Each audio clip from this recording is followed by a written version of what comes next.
Hello, everyone. This is Gail Polubiak, CEO and founder of Interview Academy. And I'm excited to share with you our latest 5-part video series because I really want this time to be a wow now time. So it's important to know how to master the 5 toughest job interview questions. Please understand, I've been in this business for 30 years, and it is of no value to know how to interview well if you can't get the offer. So the key is not to interview well, but to interview so well that you wow them and you get the offer at top dollar.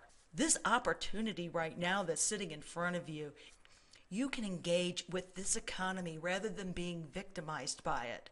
And I want you to be able to be in a position to use your wisdom, your skills, and your gifts to contribute to the greater good of our world. And if you can get there, you're going to live financially secure. So the first question is, why do you want this job? Put another way, why do you want to work here? See, they're looking for 3 basic things. And we've all heard how important culture is to organizations right now. The talent management gurus have realized that culture is that glue that's going to keep things together. And so when they ask questions like these, they want to see your passion. They want to see that you have thoroughly prepared for this interview. And they want someone who shares an optimistic attitude.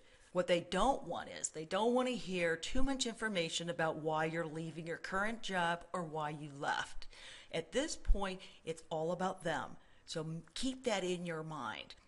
And they don't want ambiguous, flowery answers filled with BS and platitudes. They can read right through that. They want depth, a true, well thought out reason for being where they are and how they're choosing their career. And they also don't want somebody who's playing hard to get. Believe me, there is a time for that. And it's kind of an advanced strategy on understanding that people want what they can't have. But to come in and to play hard to get during the entire interview is not in your favor. They're looking for people who have that passion, that optimism, and a thorough, well thought out reason for being where they are. This answer is actually twofold. You've got to know the organization and you've got to know yourself. So to know the organization better, it's really crucial for you to do your research. Some of the different aspects of research you can use, you can go to their website. Now, understand, websites are a lot of marketing BS. Some of it is very good. Some of it is just kind of pie in the sky, and they're putting their best foot forward, kind of like our resumes, right? So take it with a grain of salt, but it is definitely a place to go. You've got to read their About Us page. Look at the news section, and sometimes their career section will have some understanding about their culture, what they're known for, what kind of people they're looking for. But with bigger organizations, that's coming out of HR and PR. To kind of take that with a grain of salt. What I like to do is move into Google where I'm reading blogs about the company. This is, a lot of times blogs can be straight talk. Some of them are not. Some of them are, corporate generated, but some of them can be straight talk. Look at their news. Look in the news section of Google. Look what's written about them. Read what's interesting about their industry. Where's their interesting industry going?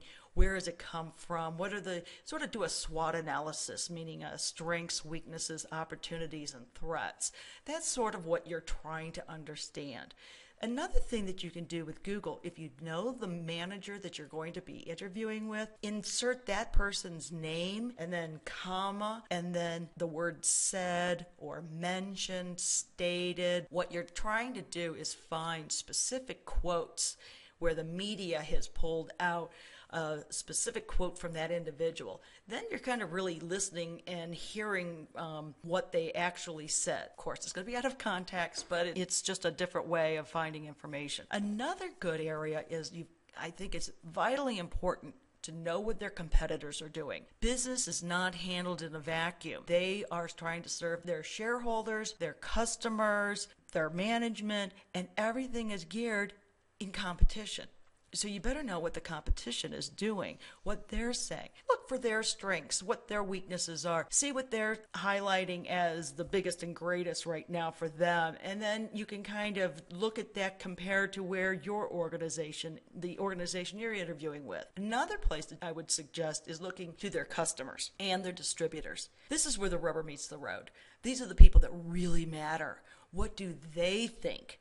Doesn't matter what's posted on websites and posted out in the blogs. It matters what the customers are saying. And that's their ultimate employer. They work for their customers.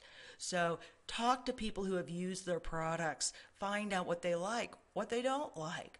And you're really going to get some depth of information. The key, though, is not just to look at the what. So many people would just say, look at their website and gloss over and take what's written. What you're really trying to do to maximize that wow factor. When you're looking at this research, you're looking at the questions of who, when, how, and my favorite is why. So go beyond what and look deeper and really take a critical eye on the information, and you're going to come up with a lot different opinion of their opportunities and their strengths and what their market is. And you can use these questions in the interview, and it'll deepen that commitment with that hiring manager in an unbelievable way. So, as I said, to answer this question, you have two parts. One is you've got to understand the opportunity with the organization, so do your research on the company. But the other is it wants to know why you want this job, so you've got to do your research on you. You've got to know really strong understanding of what your experience is. Even if you don't have direct experience, say you're making a career transition, or perhaps you're just coming out of college, or you're re-entering the workforce, whatever it is, or you're just transferring your skills into a different industry. You've got to know where your experience lies and understand how it translates to the position. You can draw those parallels when you have transferable skills. So having those transferable skills is incredible. Having strengths in those skills, knowing what you are good at, knowing what your weaknesses are. We'll cover that in another question, but knowing what your strengths are, knowing your education, and lastly, knowing where you succeed. This is absolutely tantamount. People don't care that you can do something. They want to know that you can do it well. Even if it's a little off center from what they're trying to accomplish right now, you can draw those parallels. If you've got enough success, enough stories to drive home and make that a significant component, you'll win the battle.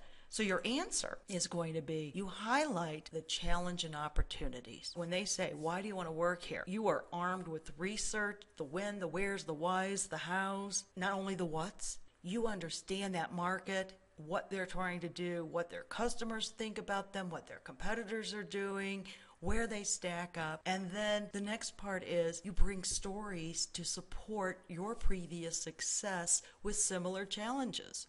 Again, even if it's off the beaten path a little bit, you know yourself inside and out and how to draw those parallels based on what I'm saying with stories is bring to light activities and events that you have had in your background that highlight and typify your level of success in each of these capacities. So you highlight this challenge and opportunities, you bring stories of yourself, but there's one third part you might see here is, and this is where the rubber meets the road. The people who don't do this, they interview well and they don't get offers.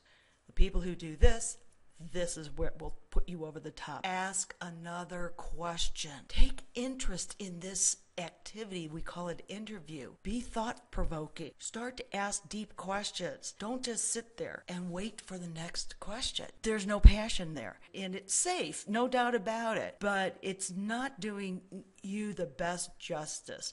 You don't be a belligerent jerk about it, but you ask something thought-provoking. For instance, you've done all that research. You can bring up a recent article that you ran across and simply ask what their opinion of it was. Just something that is an innocuous conversation that will pivot the conversation and move it into the next direction. So that's the key to how to answer this question. It's threefold: opportunity, your strengths supported with stories, and then ask another question. So I hope that's helpful. Please add your comments and your questions in the Facebook post below, and I will look forward to seeing you in the next video. In the meantime, please know the future is bright and the possibilities are endless. Have a great day.